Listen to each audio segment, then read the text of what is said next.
Namo tassa bhagavato arahato samma sambuddhassa. Namo tassa bhagavato arahato samma sambuddhassa. Namo tassa bhagavato arahato samma sambuddhassa.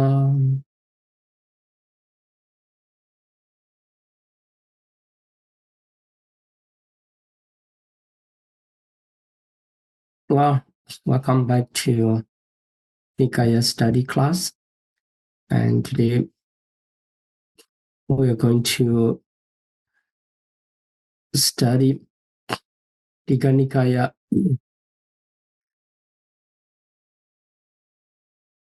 Silakkhana Vagga. Okay, this is the last sutta of Silakkhana Vagga, and which is called Devicca Sutta. And it is translated as the threefold knowledge. Also talking about the way to Brahma, so Brahma realms. Maybe you already learned about the 31 plane system of Buddhist cosmology. There, for the Brahmins, to be born in Brahma realms or to be in union with the Brahma is their purpose, or doing religious activity, religious sacrifice or devotion. For Buddhism, this is nothing special. That to be born in Brahma realms, to attain any certain achievement in the practice. We can say this is, a kind of meditation practice, achievement in the meditation practice, but it doesn't lead to our goal. So the Buddhist goal of practice is to attain the Nibbana or liberation. But anyway, because the Brahmins are interested in to be born in Brahma realms or to be united with the Brahma. So this discussion come into present. Then first of all, let's see the story, how this teaching happened. And here, the story was started when the Buddha was in the Manasakata village. This is the name of the village, Manasakata village. And it is in the region of the Kosala.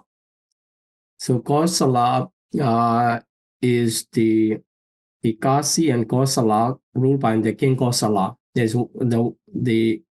so the city is Savatthi.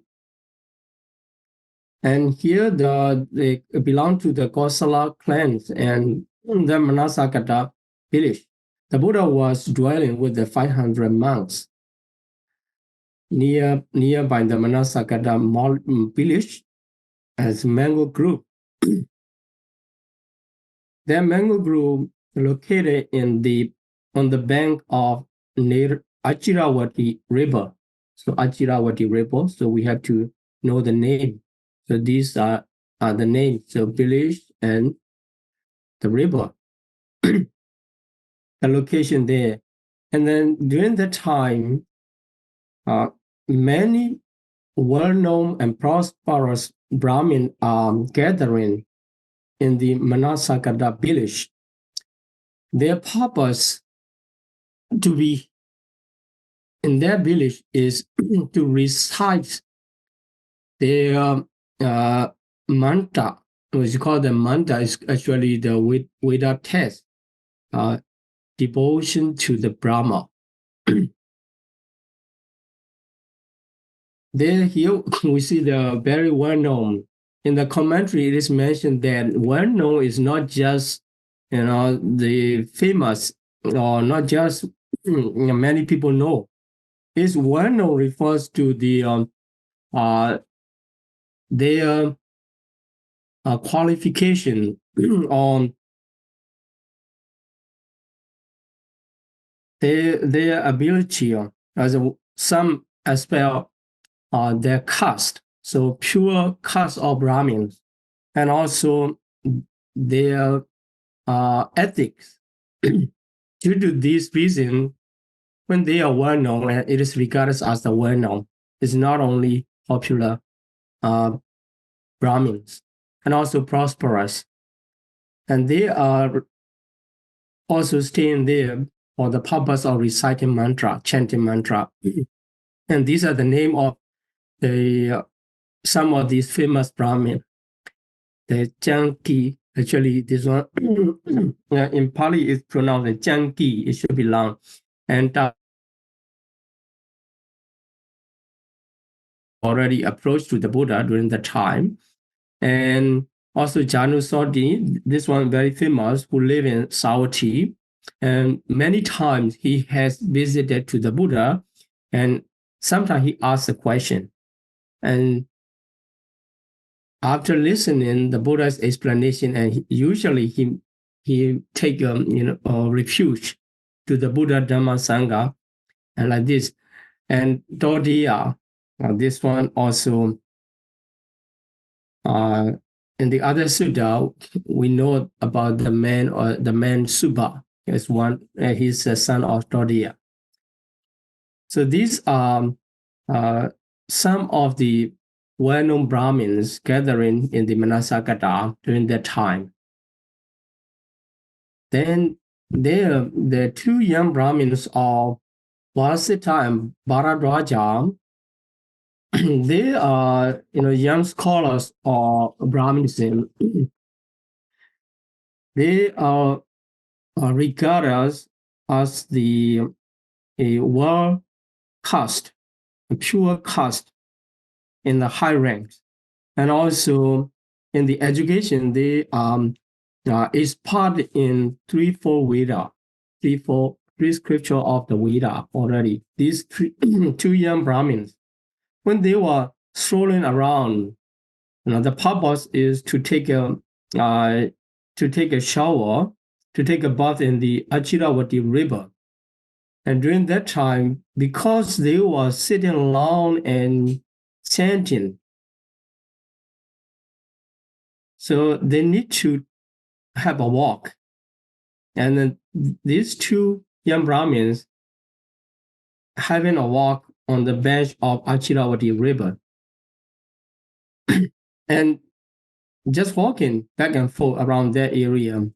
At that moment, they didn't plan to discuss about this, and just talking.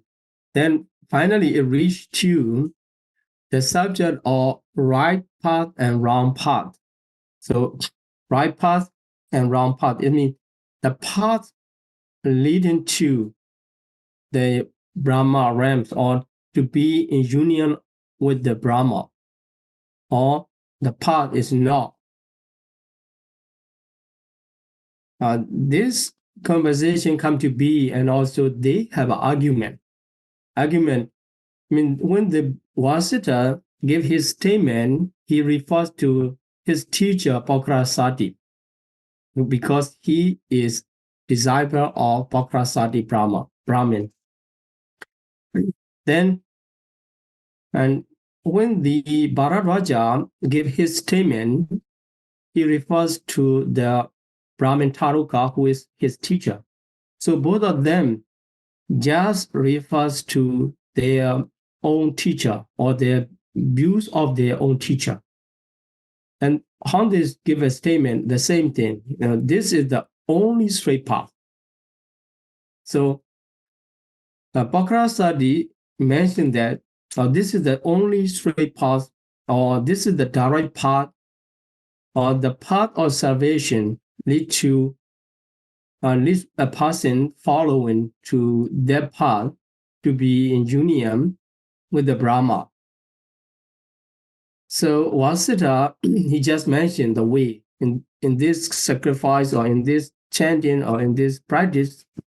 He mentioned that this is the only. So that is why the same statement given by the Bhararaja, but in different way of practice, different way of devotion, different way of chanting. And he refers to the Brahmin Taruka, also famous. Then in this case, they cannot make agreement. So Vasudha also cannot convince the Bhararaja. So Bhararaja did not follow to Vasudha or did not agree because the way expressed by the Vasudha is different from the way what his teacher Taruka Brahmin mentioned. In the same way, the Bhararaja also cannot convince to the Vasudha. Vasudha didn't agree because your way is different from my teacher's way. And they just repeating their own teacher's view. Then in this way, without having any conclusion, the Vasudha got the idea. So in this way, if we are trying to convince each other, we cannot be in agreement. We cannot convince each other. So he already learned about the Buddha's good reports, Arahant, Samma Sambuddha, etc. That's why now the ascetic Gautama is staying nearby, so not of the village. So we can learn the location where the mango group are located. The village, not northern direction of the village. It is out of the village. So in this way, he suggested let's go and ask the ascetic Gautama, and whatever he tell us, we shall accept. So it means the Vasudha already appreciate the knowledge of the Buddha. Maybe we can assume that even much higher than his own teacher. That's why he gave this kind of proposal. If the ascetic Gautama mentioned in accordance with my own teacher's view, I will accept this, or your own teacher's view, I will accept it. Or if any different way he mentioned, also we will accept. Then in this case, the Bhararaja, he agreed. Then these two young Brahmins, they went to the Buddha and also mentioned about how was the argument on the right path and wrong path to be union or with the Brahma, reference to the Bhakrasati and Taruka. So these two are appreciated or respected by the Brahmin group. Then in this case, the Buddha mentioned that, well, you guys are trying to mention about your argument. After listening, what the Buddha said, you said the dispute and quarrel and the different all about. So what is the difference? What is the quarrel? Because the Vasudha mentioned the Bhakrasati's view, and Bhararaja just mentioned the Taruka's view. So if you two young Brahmins are following to your own teacher and you believe this is the path to Brahma, to be union with the Brahma.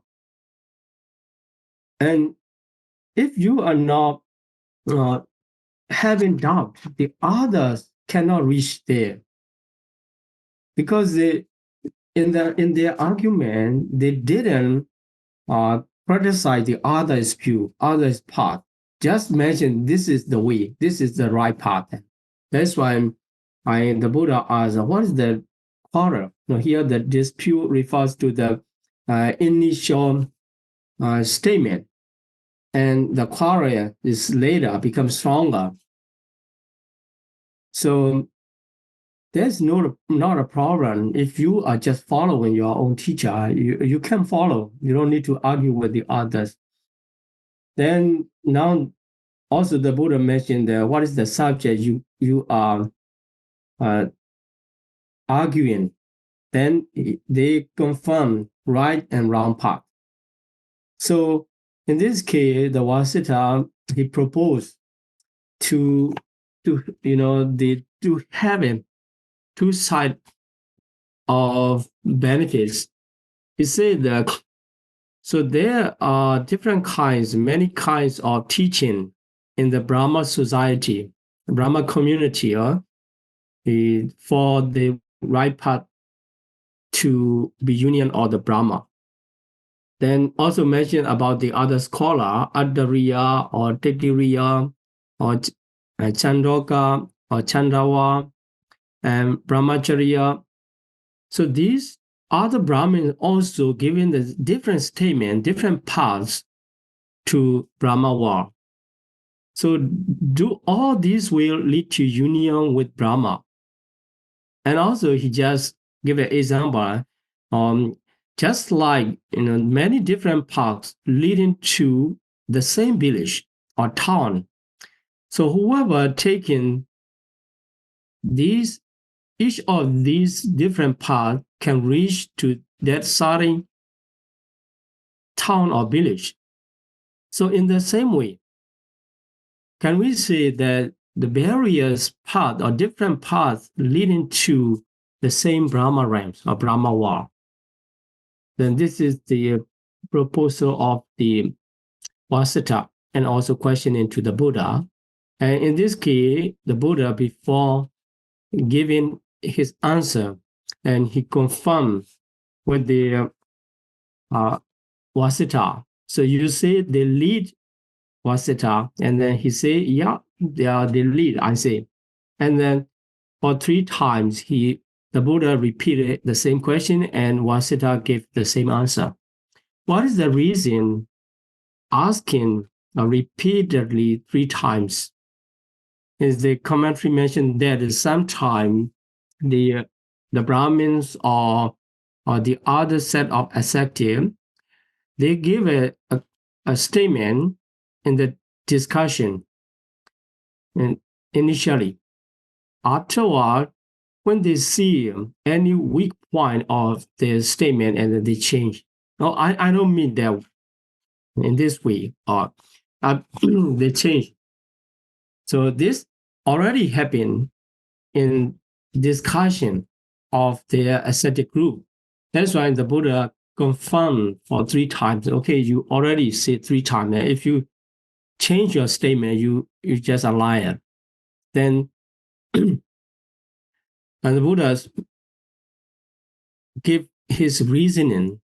Well, if you are saying that these all they lead to Brahma realms, okay, let's consider about is it possible or not. So a single one of these Brahmins, the Brahmin refers to those giving the teaching about the path to Brahma world or the union of Brahma.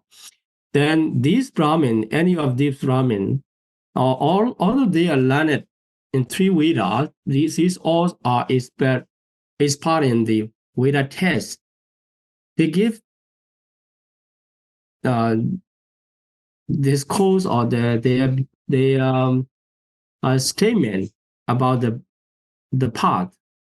So is there any one of them has seen the Brahma, so the beings from the Brahma realms, and they respected to or they refers to worshiping by worship and face to face.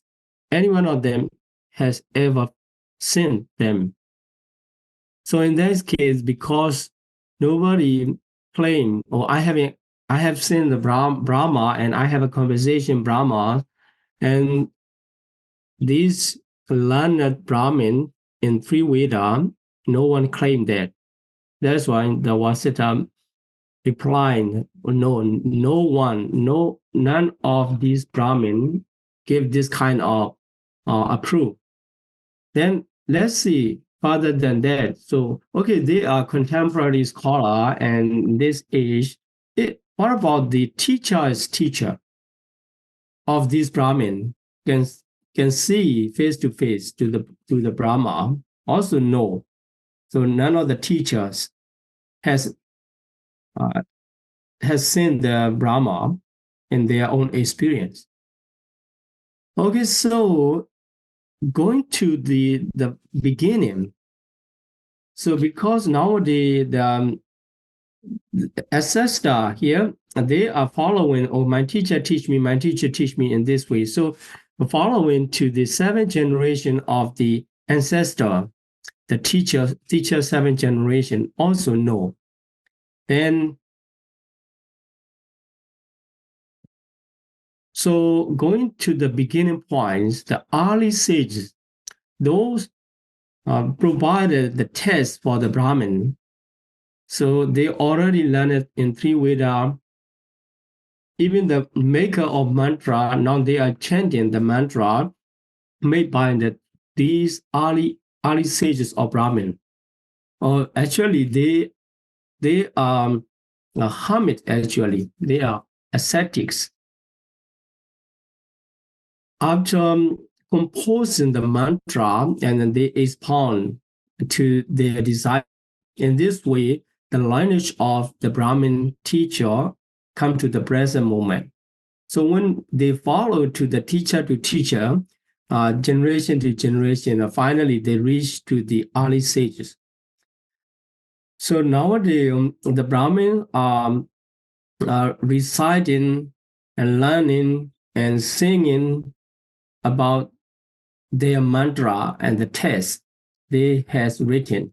So these are the name Ataka, Vamaka, etc. So these are the name of the 10 Brahmin ascetics, or called the early sages of Brahmin lineage. We don't know when it happened. But if we ask the Brahmins, and who asked the early sage, and they will give you these 10 early sages, those who make the mantra. Okay, so can you say any one of these 10 early sages has faced to the Brahma, or they know where's the Brahma, actual Brahma, the living beings? So for that case, also they say that no, there's none of these 10 early sages claim they had encounter or they know where a Brahma are living. Okay, so then the Buddha confirmed that no one of these Brahmin has seen the Brahma face to face, nor even to the early sages, so following to the generation of the teachers, and not any Brahmins, including early sages, they cannot claim that we know or we see where the Brahmas were living or where the Brahma appears. We don't know. So if we ask, we can get this kind of answer. The Vasita also given this. So in this case, the Buddha gave his conclusion. If none of any Brahmins, not knowing where the Brahma appear, or have never seen the Brahma, and they just saying that this is the straight path, this only is the straight path, and leading to the Brahma, leading to where the Brahma leading to the Brahma war. In this case, so we can say that their statement or their claim is ill-founded, without any proof. Just talking, the generation to generation, this one and that one, and without evidence was not that meaningful. Then Vasudha admitted, it is turned out to be ill-founded. So after having admit from the Vasudha and the Buddha keep talking about the example, so how the claim of Brahmas on the right and wrong path to the to be union of the Brahma is not meaningful. So Buddha gave them just like a file of blind men. So a group of blind men holding each other.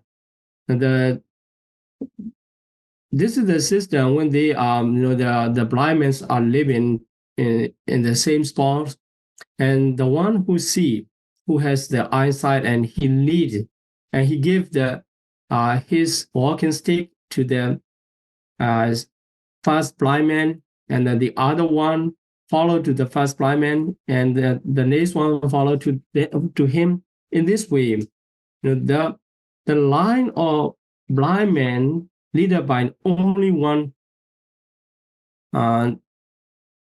who has the eyesight to see. They are moving in this way, but none of these blind men can see nothing. They cannot see anything, anyone, because they are blind. So the first blind man cannot see, the middle blind man cannot see, and the last one also cannot see. So in this case, what the commentary given the example, in that case, the naughty guy, he came to the group of blind men.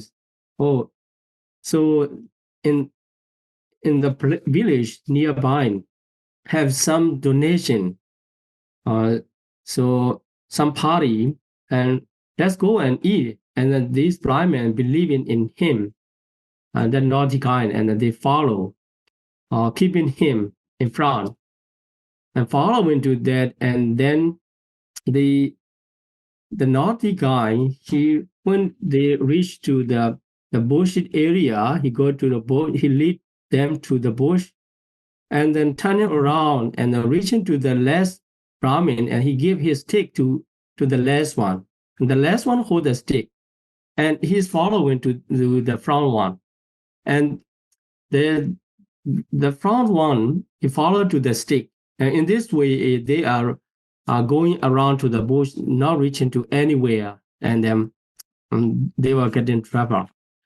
So given this example, the commentary, actually, it is a kind of dispute to the Brahmin, even because the Buddha himself, given this example, commentary make more stronger joke or something. And then also the Buddha come to the Brahmin lineage. Any of the Brahmin, the first or middle or the last Brahmin, see nothing about the Brahma. Nobody has seen the Brahma face to face.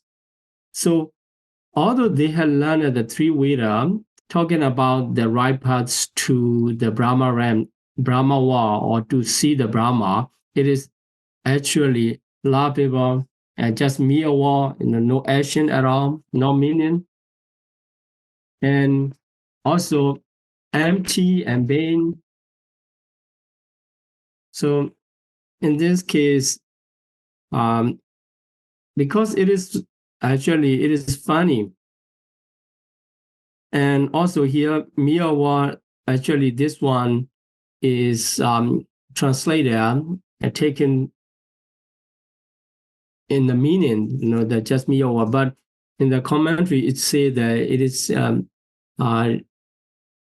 to say the low level of qualities and empty, so not meaningful, and because it is not meaningful, it is pain, and also it is condemned to the Brahman lineage. Then Buddha continued his reasoning, and what do you think, Vasita? These learned Brahmin see the sun and moon. So do they see the sun and moon just other people do? In the morning, sunrise, and then afternoon sunset, and the moon rise. So just like the other people can see the sun and moon, do these learned Brahmin or Veda, we call this Tevija Brahmin. So this Tevija, threefold knowledges. But although they claim threefold knowledges, it is different from the Buddhist way of threefold knowledges. And these Brahmin can see or not, and also not only seeing the sun and moon, the Buddha said that, and they usually pray. So praying actually is, or some come, or the moon come out, something like this. And also sing their praise, they praise, the moon is how beautiful and how full and how peace in this way. And then when the moon and sun are in the complete form of representation, and they worship with their claps hymn.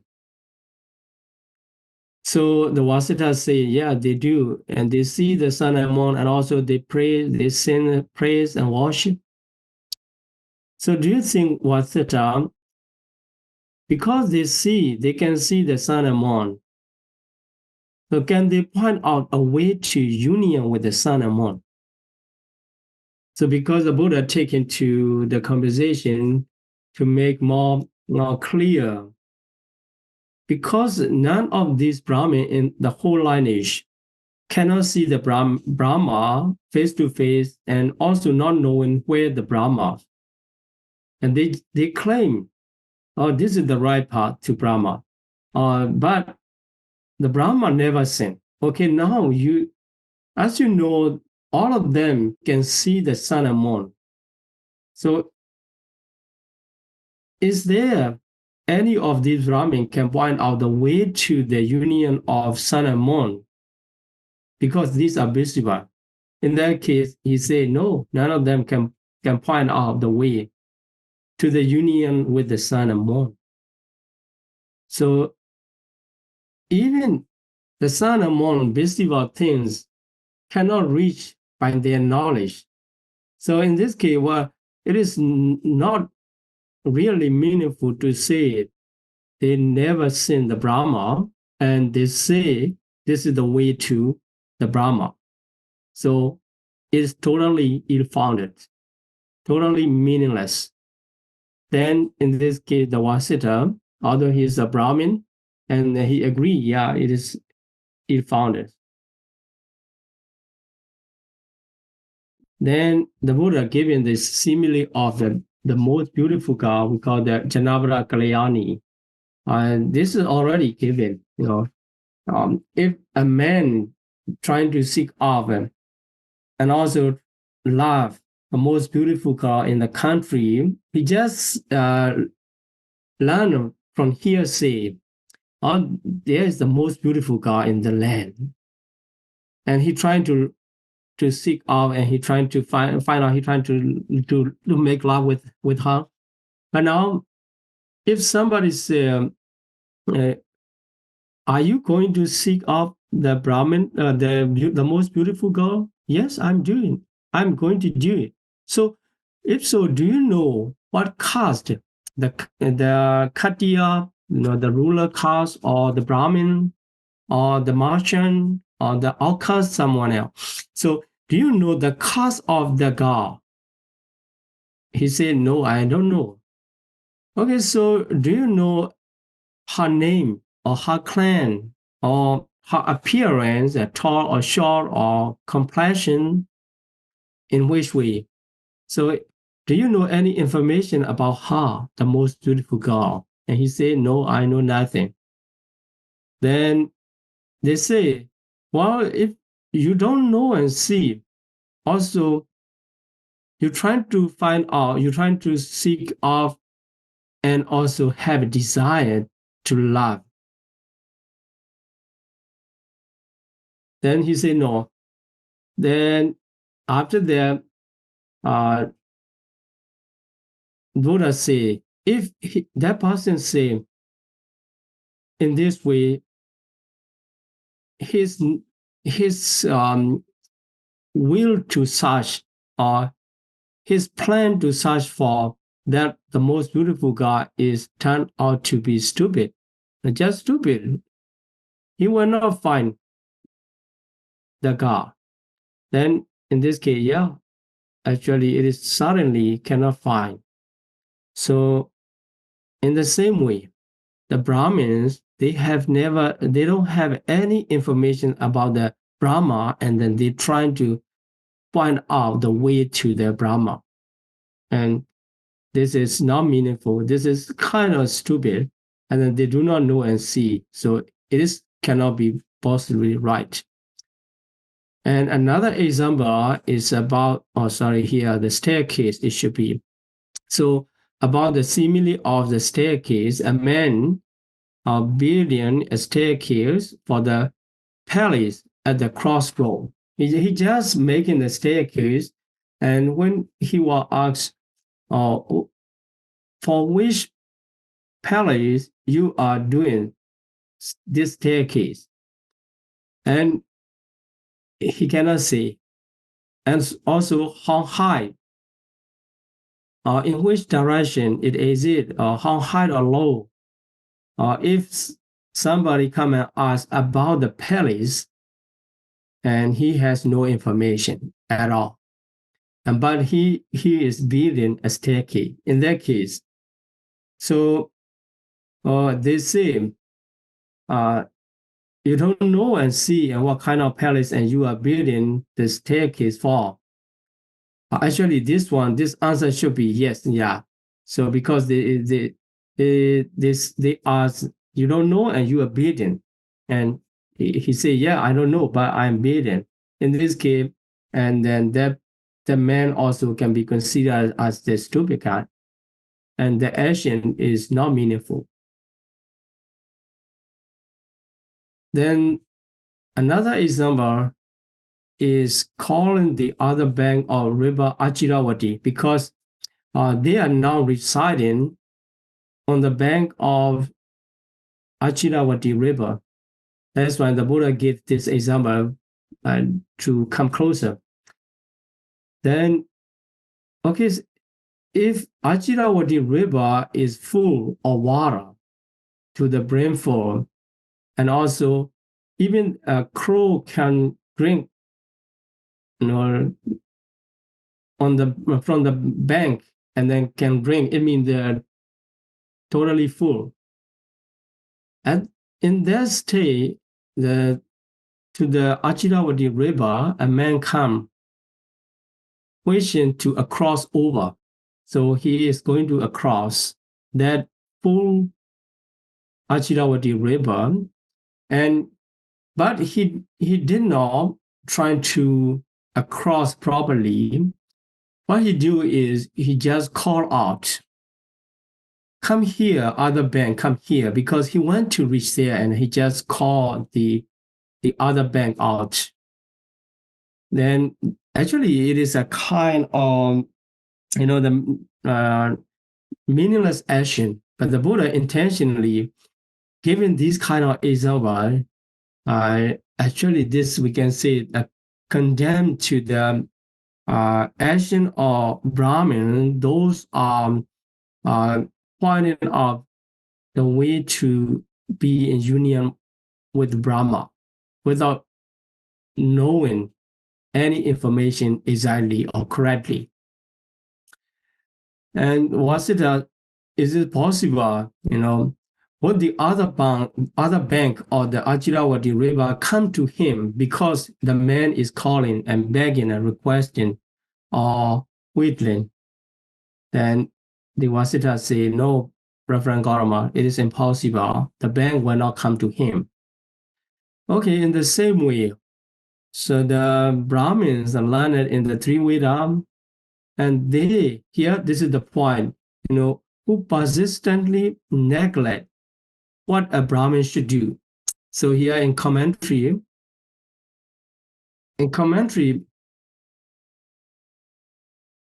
it mentioned that what a Brahmin should do is,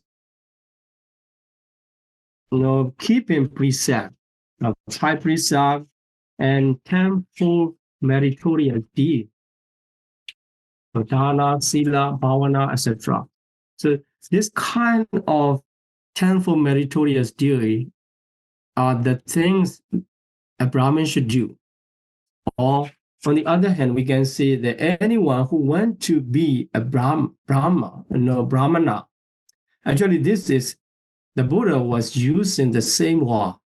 In that case, the Brahmana, Pāḷi word Brahmana, refers to the Brahmin caste who was born in Brahmin caste. And another meaning is Brahma is the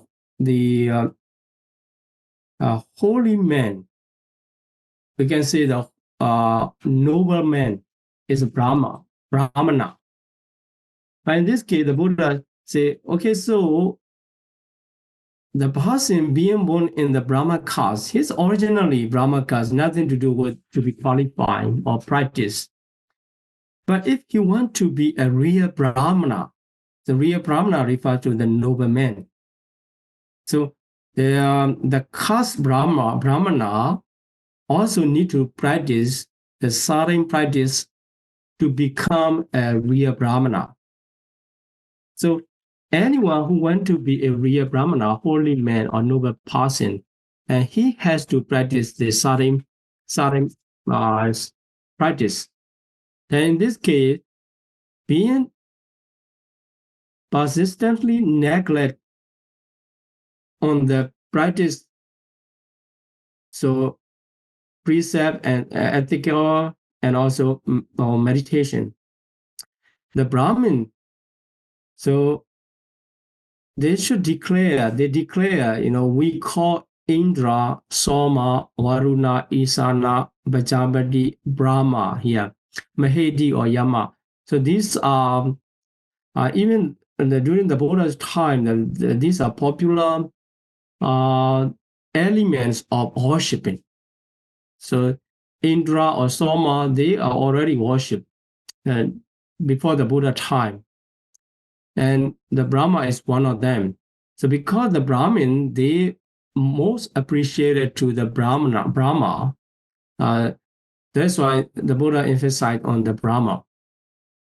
Also, if the Brahmin being neglected to the Brahmin should do, a real Brahmin should do, and they just trying to call to the Brahma. So in such case, the Indra or Soma, including the Brahma, is it possible to come for their calling or begging or requesting or wheedling?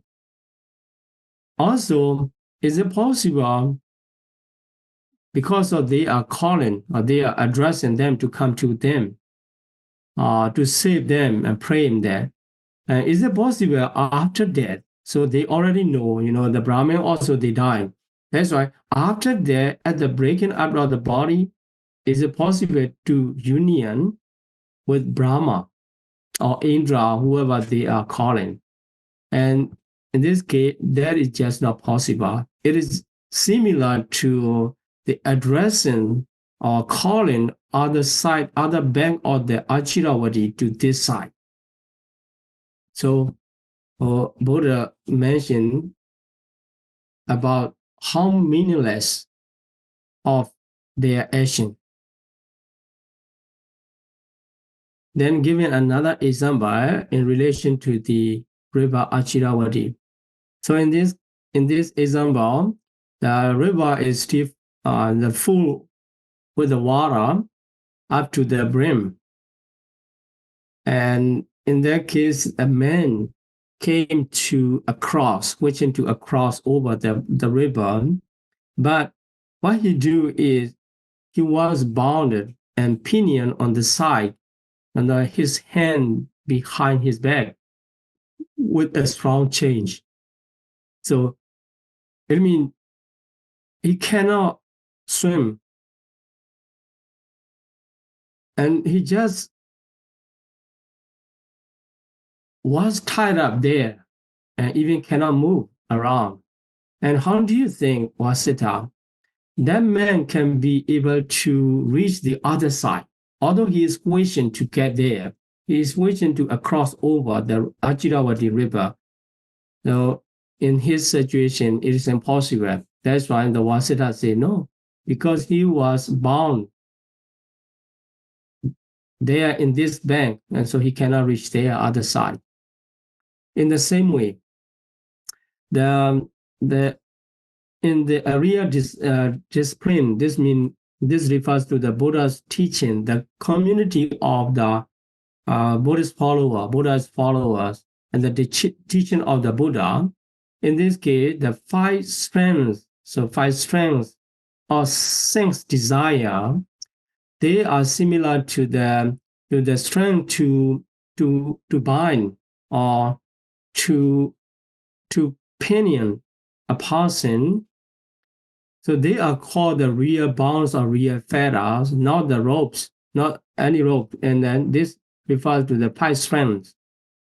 So Buddha mentioned that these are five strengths that can bind a person in this realm of existence or lower realm of existence, not letting that person reach to the higher realm of existence, because he was bound in this realm. So these are form, so visible form, seen by eyes. So the same quality for the others objects as well.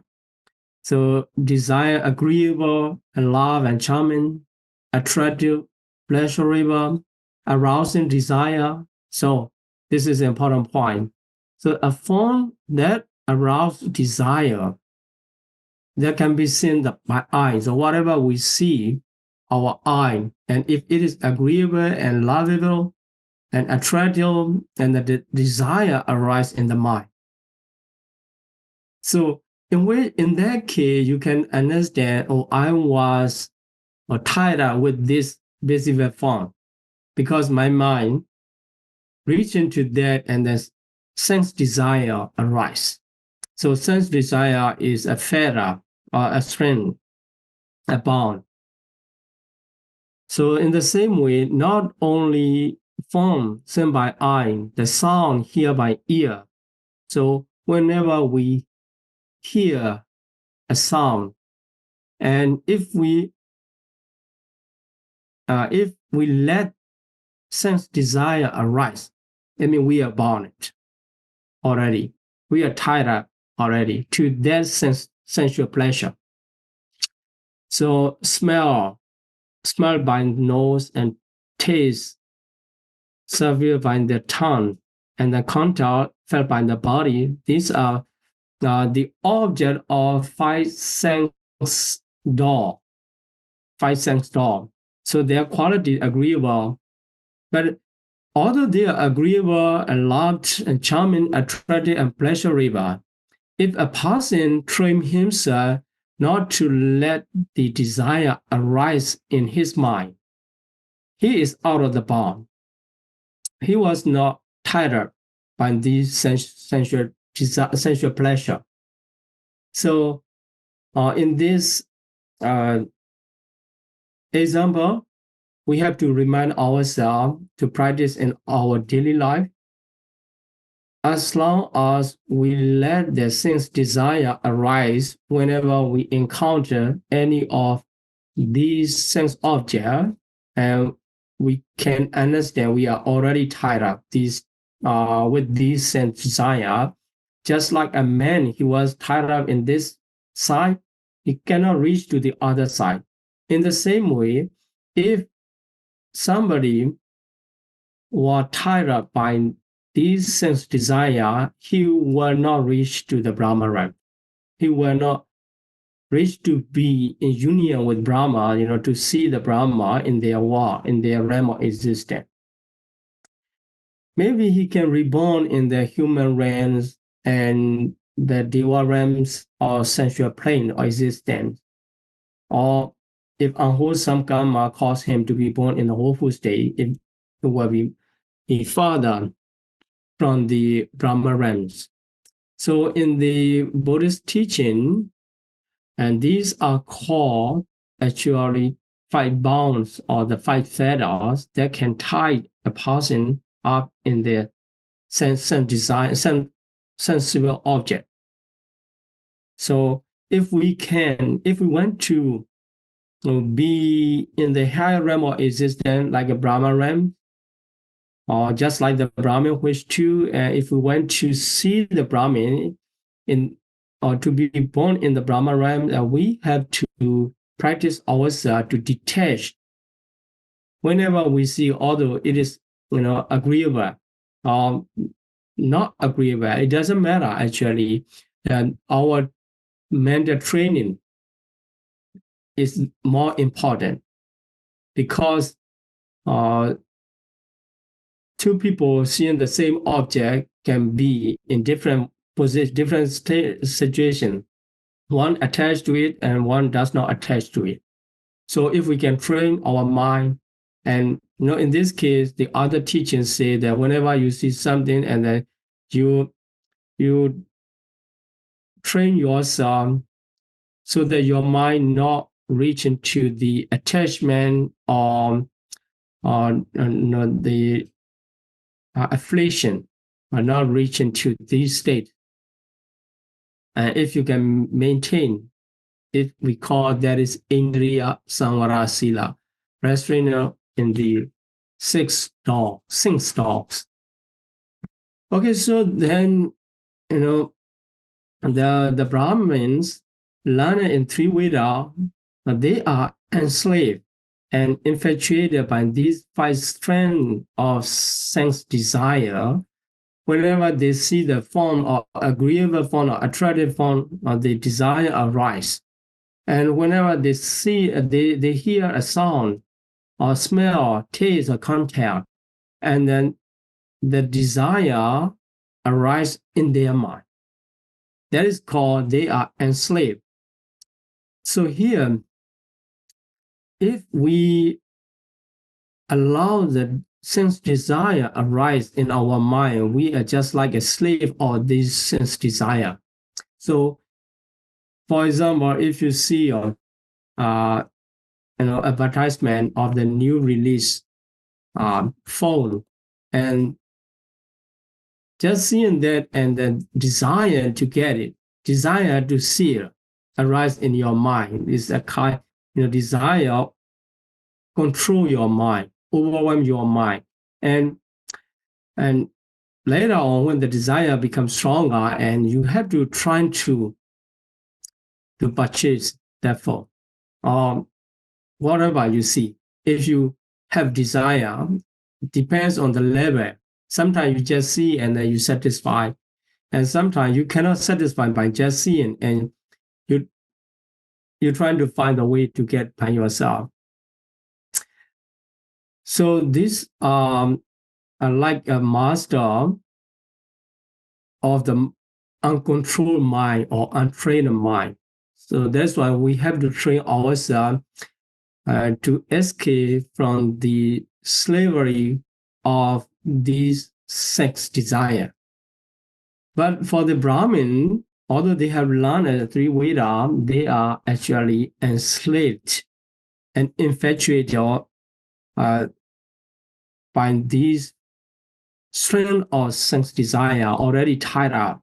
They are not escaping. And also here, which they enjoy enjoying guiltily, although they enjoy because it's just like we are under control and we are having something we wish to, because we are possessing something we wish to, and we can be happy, but it is not really happy, the complete happiness. That's why we can say that, if you see something you wish to, attractive one, and then your mind absorb there. And in a kind, we can say that you are enjoying by this object. But that kind of enjoyment still have under control of sense desire. That's why enjoy guiltily, unaware of danger. Yes, of course, if you are enjoying too much under the sense desire,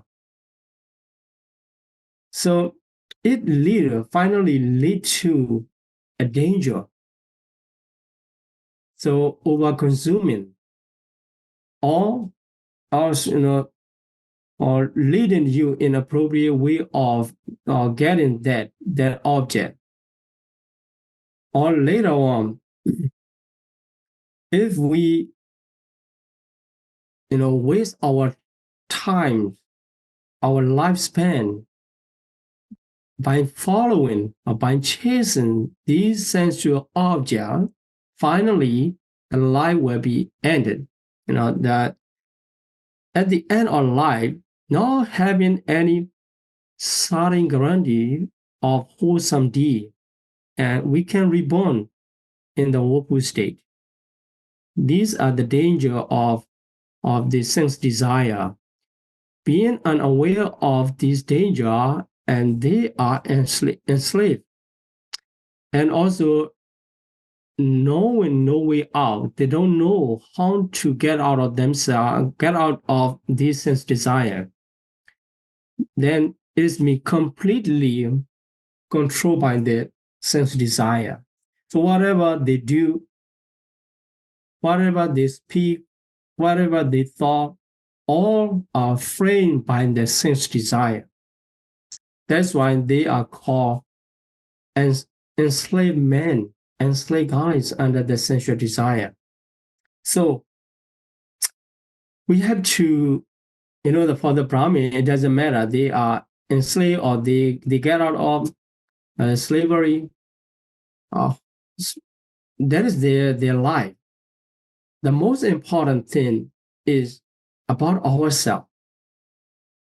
We have to reflect our way of living. So now you already know 5 streams here. And the form, sound, smell, taste, and contact, agreeable, loved, charming, attractive, pleasurable, and also all of them can arouse desire.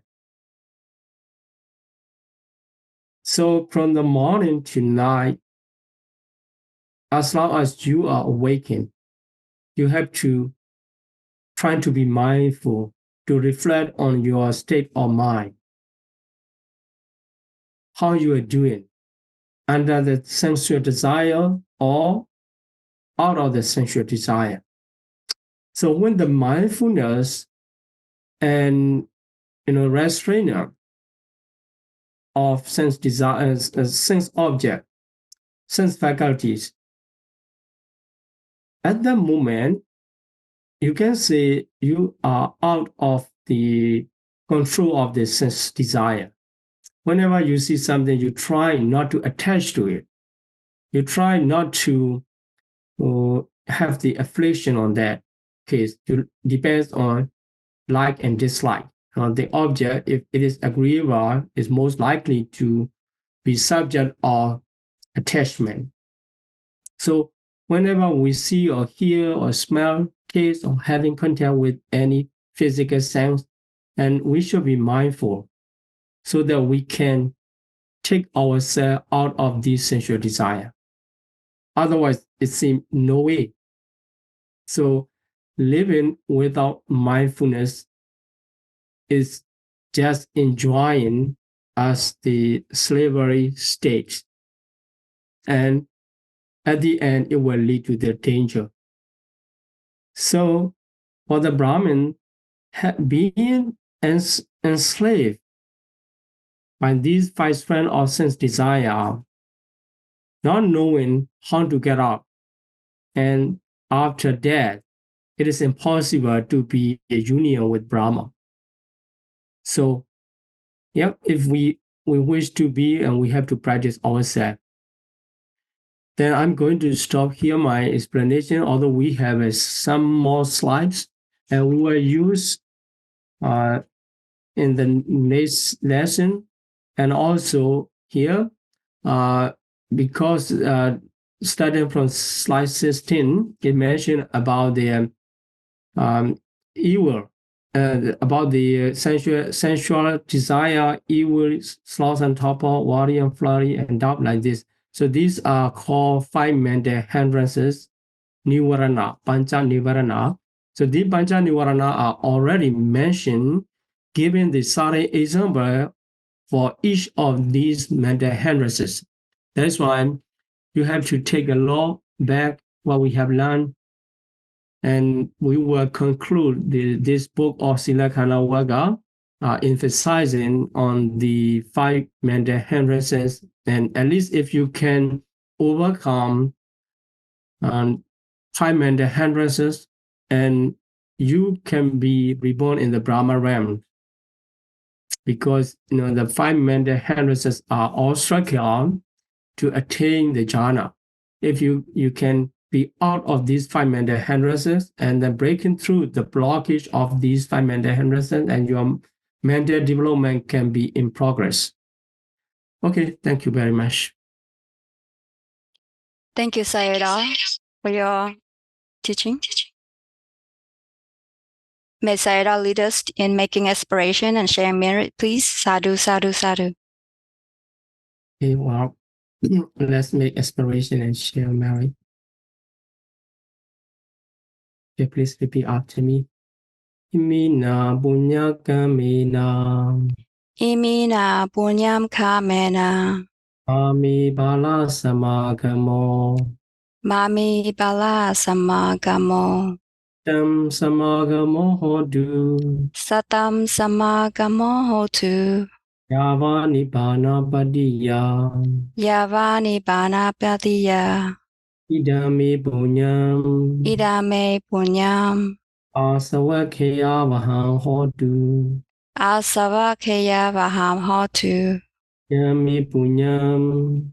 Idame punyam. Ibbanasa pachayo hodu. Nibbanasa pachayo hotu. Mama punya bhagam. Mama punya bhagam. Sabha satanam bhajemi. Sabha satanam bhajemi. Isabe. Te sabe. Me samam. Me samam. Punya bhagam labantu. Punya bhagam labantu. Sadhu, sadhu, sadhu.